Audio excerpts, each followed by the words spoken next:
बहुत समय पहले की बात है। भारत के एक छोटे से गांव में एक गरीब लेकिन मेहनती किसान रामू रहता था। उसके पास थोड़ी सी जमीन थी जिस पर वह खेती करता था। जमीन उपजाऊ थी, लेकिन अकेले हाथ से खेत जोतना, बीज बोना और फसल की देखभाल करना उसके लिए बहुत कठिन था। उसकी पत्नी और बच्चे जितना हो सकता मदद करते, मगर परिवार का पेट भरने के लिए जो मेहनत चाहिए थी वह अकेला पूरा नहीं कर पाता। रामू अक्सर सोचता, काश मेरे पास बैल होते तो मैं आसानी से खेत जोत पाता, फसल अच्छी होती और मेरे बच्चों को भूखा न रहना पड़ता। मगर गरीबी इतनी थी कि बैल खरीदने का सपना भी सपना ही रह जाता। गांव के पास एक घना जंगल था। वहां जंगली जानवर रहते थे। रामू अक्सर जंगल से लकड़ियां काटकर बेचता ताकि कुछ पैसे कमा सके। एक दिन वह जंगल में गया तो उसने देखा कि एक विशाल हाथी गहरे कीचड़ में फंसा हुआ है। हाथी बार बार बाहर निकलने की कोशिश कर रहा था, मगर जितना ज्यादा वह पैर मारता उतना ही ज्यादा दलदल में धंसता जाता। रामू का दिल बड़ा दयालु था। उसने सोचा, अगर मैं इसे यूं ही छोड़ दूं तो ये बेचारा हाथी यहीं मर जाएगा। भगवान ने इसे मेरी नज़र के सामने भेजा है, तो इसका मतलब है कि मुझे इसकी मदद करनी चाहिए। रामू ने गांव जाकर कुछ मजबूत रस्सियां और लकड़ियां मंगाईं। फिर गांव के कुछ लोगों की मदद से उसने बड़ी मुश्किल से हाथी को कीचड़ से बाहर निकाला।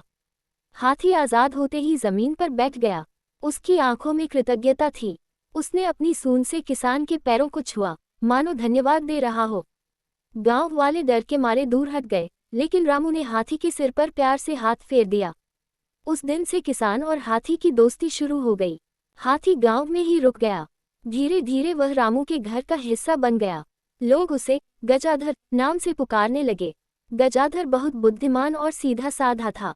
वह हर दिन किसान की मदद करने लगा।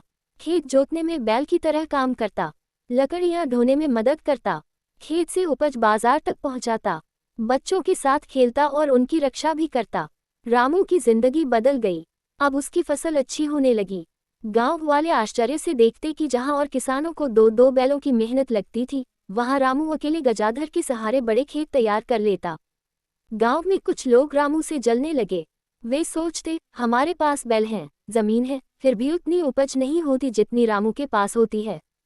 इसका राज सिर्फ उसका हाथी है। अगर वह हाथी हमारे पास आ जाए तो हम भी अमीर हो जाएं। एक दिन गांव के मुखिया ने रामू को बुलाया और कहा, रामू, ये हाथी तो गांव की संपत्ति है, जंगल से आया है, इस पर सबका अधिकार है। तुम इसे अकेले क्यों रखे हुए हो?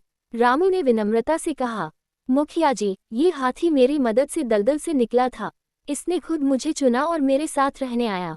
यह मेरा मित्र है, कोई संपत्ति नहीं। मुखिया और कुछ लालची लोग नाराज हो गए। उन्होंने योजना बनाई कि हाथी को जबरदस्ती छीन लिया जाए। एक रात जब रामू सो रहा था, कुछ लोग चुपके से उसके घर आए और हाथी को रस्सियों से बांधकर ले जाने लगे। गजाधर ने जोर से चिंगार मारी। उसकी आवाज सुनकर पूरा गांव जाग गया। लोग इकट्ठा हो गए। गजाधर ने अपनी सूंड से रस्सियां तोड़ डाली और उन लालची लोगों को दूर फेंक दिया, लेकिन किसी को चोट नहीं पहुंचाई। सबको समझ आ गया कि हाथी केवल रामू का वफादार साथी है।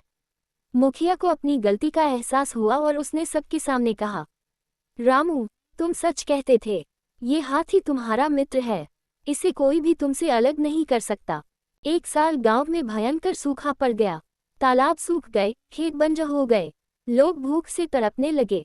ऐसे समय में गजाधर ने गांव की मदद की। वह रोज कई मील दूर नदी से पानी भरकर लाता और गांव के तालाब में डालता। उसने पेड़ों की टहनियां तोड़कर जानवरों के लिए चारा जुटाया। रात दिन मेहनत करके उसने गांव के कई घर बचाए। गांव वाले दंग रह गए। उन्होंने समझा कि यह केवल रामू का नहीं, पूरे गांव का रक्षक है। कई साल बीते। रामू बूढ़ा हो गया। एक दिन उसने गजाधर के कान में धीरे से कहा, मेरे प्यारे मित्र, जब मैं नहीं रहूंगा तो तू गांव वालों की रक्षा करना। वे तुझे कभी अकेला नहीं छोड़ेंगे। रामू की मृत्यु के बाद गजाधर कई दिन तक दुखी रहा, लेकिन उसने गांव छोड़ने का नाम नहीं लिया। वह बच्चों के साथ खेलता, खेतों में मदद करता और गांव की रक्षा करता रहा।